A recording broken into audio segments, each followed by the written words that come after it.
Assalamualaikum warahmatullahi wabarakatuh. Sebelumnya perkenalkan nama saya Dwi Hanatalita dengan NIM 28921501142. Saya dari Prodi Manajemen semester 5. Di sini saya akan uh, memenuhi ujian akhir semester saya pada mata kuliah analisis laporan keuangan dengan dosen pengampu Ibu Iva Marsifa SEMM. Baik, di sini kita akan membahas analisis kredit. Pengertian dari analisis kredit yaitu analisis kredit adalah kegiatan penilaian kredit secara lengkap dengan melalui aspek keuangan maupun aspek non-keuangan.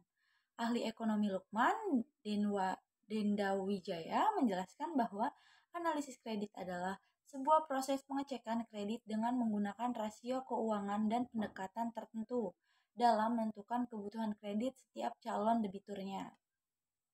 Nah, tiap perusahaan yang berencana memberikan kredit harus menjalankan analisis kredit supaya dapat mengetahui kelayakan suatu permohonan pinjaman para calon debitur. Nah, tujuan dari analisis kredit. Tujuan analisis kredit adalah memastikan bahwa pemohon pinjaman memiliki kemampuan dan kemauan untuk memenuhi kewajibannya membayar kembali pinjaman. Ini bukan hanya tentang jumlah pinjaman utama, tetapi juga bunga yang disepakati dengan kreditur atau bank. Nah, selanjutnya ada analisis kredit. Juga bertujuan untuk memastikan bahwa pembayaran pinjaman aman dan akan dilunasi. Hal ini tentunya penting bagi bank untuk menghindari resiko kredit macet atau bad debit, baik diukur melalui NPL maupun LDR. Nah, aspek-aspek analisis kredit atau prinsip.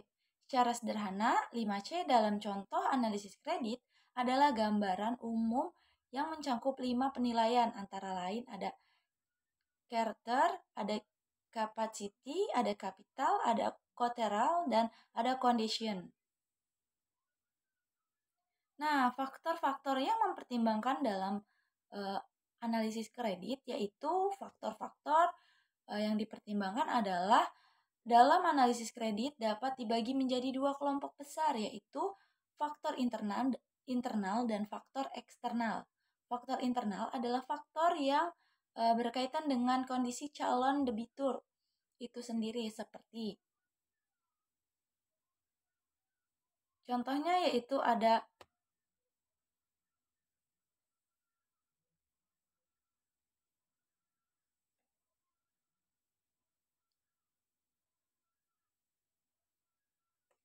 contohnya yaitu ada karakter adalah sifat-sifat pribadi calon debitur yang menunjukkan integrasi, reputasi, komitmen, pengalaman, dan etika bisnisnya. Karakter dapat dinilai dari riwayat kredit, latar belakang, pendidikan, dan pekerjaan, referensi dari pihak lain, dan lain-lainnya. Yang kedua ada kapasitas. Kapasitas adalah kemampuan calon debitur untuk menghasilkan pendapatan dan arus kas yang cukup untuk membayar kembali pinjaman. Kapasitas dapat dinilai dari laporan keuangan, rasio keuangan, proyeksi, arus kas, dan lain-lainnya. Yang ketiga, modal. Modal adalah jumlah dana yang memiliki atau diinvestasikan oleh calon debitur. Dalam usahanya, modal menunjukkan seberapa besar keterlibatan dan tanggung jawab calon debitur terhadap usahanya. Modal dapat dinilai dari neraca, modal sendiri, modal pinjam, dan lain-lainnya. Selanjutnya ada yang terakhir ada jaminan. Jaminan adalah aset yang ditawarkan oleh calon debitur sebagai jaminan jika terjadi gagal bayar. Jaminan menunjukkan seberapa besar keseluruhan dan kepercayaan calon debitur. Tetapi terhadap pinjaman yang diajukan, jaminan dapat dinilai dari jenis, nilai, likuiditas, dan legalitas aset-aset tersebut.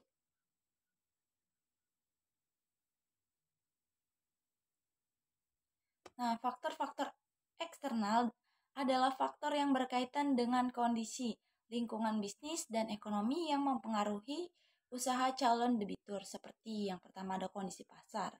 Kondisi pasar adalah situasi permintaan dan penawaran produk atau jasa yang dihasilkan oleh perusahaan calon debitur. Kondisi pasar menunjukkan seberapa besarnya potensi dan persaingan usaha calon debitur.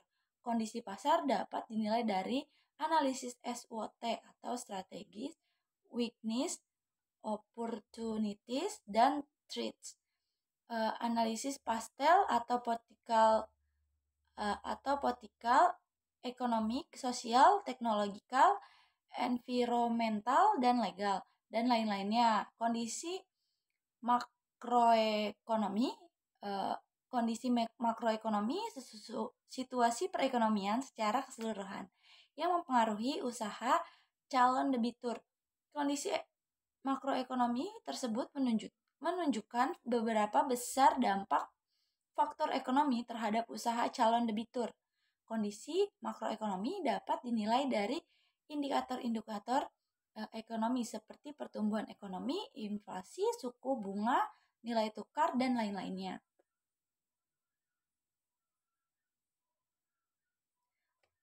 Oke, mungkin itu saja penjelasan dari analisis kredit. Kurang lebihnya mohon maaf. Wabillahi taufiq walhidayah. Wassalamualaikum warahmatullahi wabarakatuh. Sekian dan terima kasih.